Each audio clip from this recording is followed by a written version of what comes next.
kulağıga Allah vay balla metal gül bulay deyme.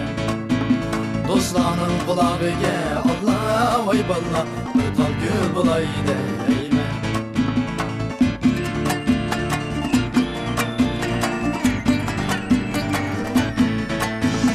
Güller g'unchilab qapti yara 15 yoshdagi qizdek.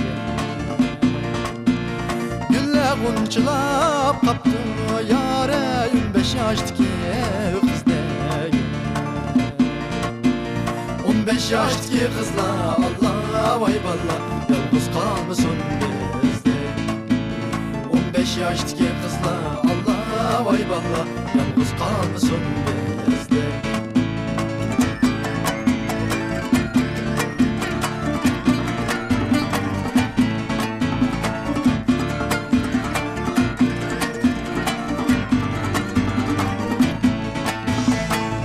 G'unchilab qapti har g'unchiga men shayda, har g'unchiga men shayda.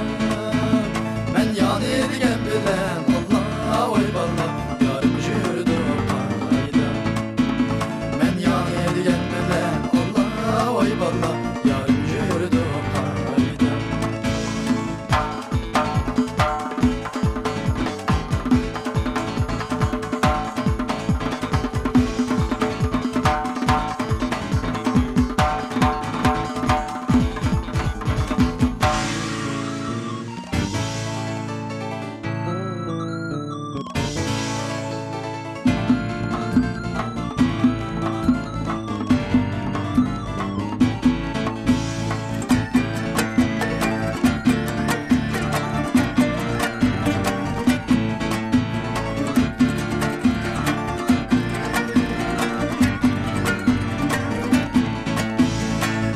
G'unchilab qapti yarsi başlagan bag'da, yarsi başlagan bag'da.